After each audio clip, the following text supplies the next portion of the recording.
Hello, आप सबका मेरे चैनल स्पीडिंग ला ज्ञान में स्वागत और अभिनंदन है। मैं आज आपको एविडेंस एक्ट की एक इम्पॉर्टेंट प्रॉब्लम जो कि यूपी एपीओ 1988, 1997, 2002 और 2006 में पूछी गई थी। आप समझ सकते हैं कितनी इम्पॉर्टेंट प्रॉब्लम है, तो प्लीज इस वीडियो को ध्यान से सुन लीजिए।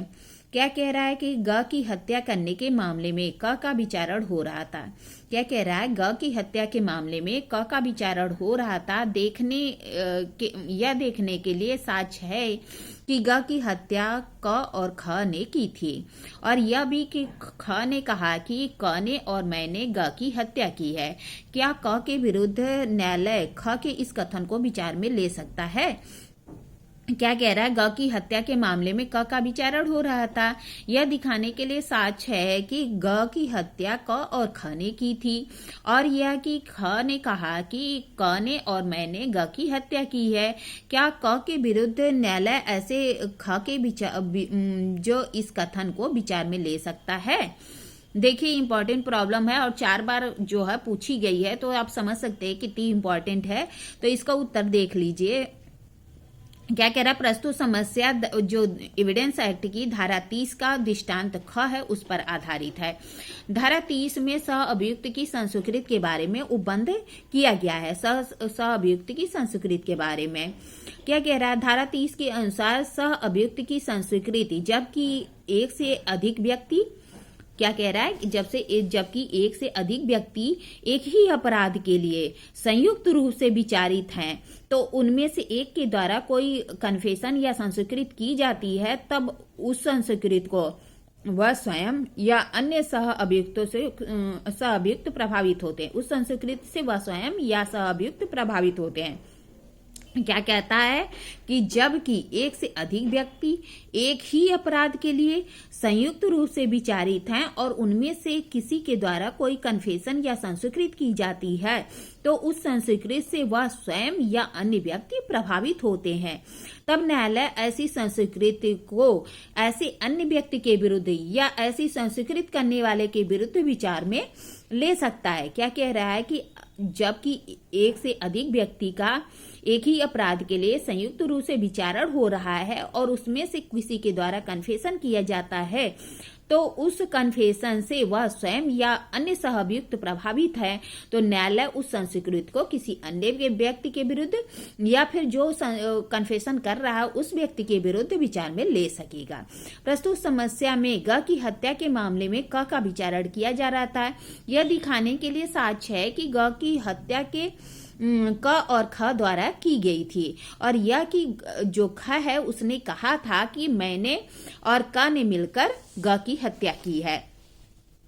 धारा 30 में सहअभियुक्त की संस्कृति केवल क्या है, संपुष्टि कारक है, और न्यायालय ऐसी संस्कृति को तभी विचार में ले सकेगा जब सर्वप्रथम जिस व्यक्ति ने संस्कृत की है तथा अन्य व्यक्तियों को फंसाया है, दोनों का संयुक्त रूप से विचारण हो। क्या कह रहा है कि जो धारा 30 में सहअभियुक्त की संस्कृति है यह केवल संपुष्टि कारक है। संपुष्टि कारक मतलब कोई अन्य साक्ष्य उपलब्ध है तभी ऐसे व्यक्ति को दोषी दंडित किया जाएगा, वरना जो है ऐसे केवल सहअभियुक्त की संस्कृति के आधार पर किसी व्यक्ति को दोषी दंडित नहीं किया जाएगा।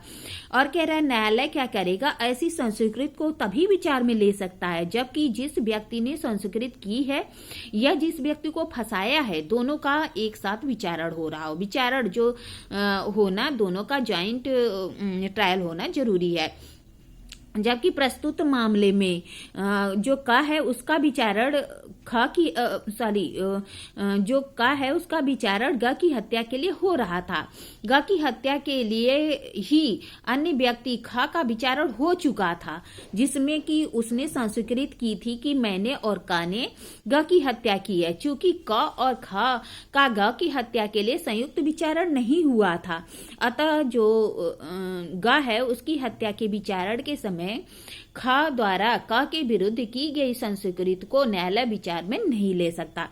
अब क्या कह रहा है कि जो क है उसका विचारण हो रहा था और विचारण उसका हो रहा था, लेकिन जो ख है उसका विचारण पहले ही हो चुका था और उसने संस्कृत की थी कि मैंने, और जो क है उसने जो है गा की हत्या की है, लेकिन दोनों का ज्वाइंट विचारण नहीं हो रहा था।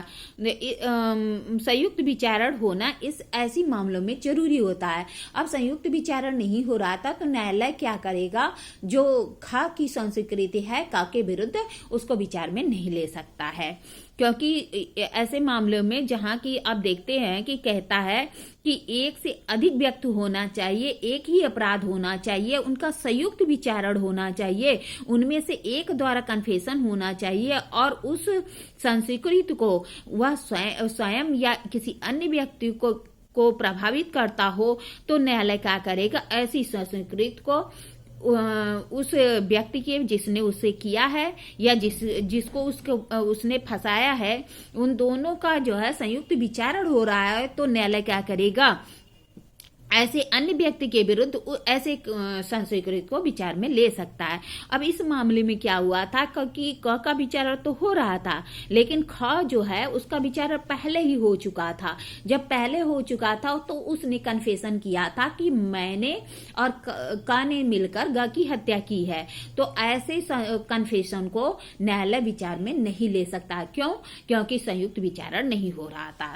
प्रस्तुत मामले में धारा 30 के लागू होने के लगभग सारे तत्व मौजूद है, लेकिन क और ख का संयुक्त विचारण नहीं हो रहा था। अतः ख द्वारा की गई संस्कृति को क के विरुद्ध न्यायालय विचार में नहीं ले सकता। इस तरह मैंने आपको प्रॉब्लम बताई, प्रॉब्लम का सोल्यूशन बताया। ऐसी ही अच्छी अच्छी प्रॉब्लम के लिए मेरा चैनल सब्सक्राइब करिए, लाइक और कमेंट करिए। ठीक है, धन्यवाद, थैंक यू।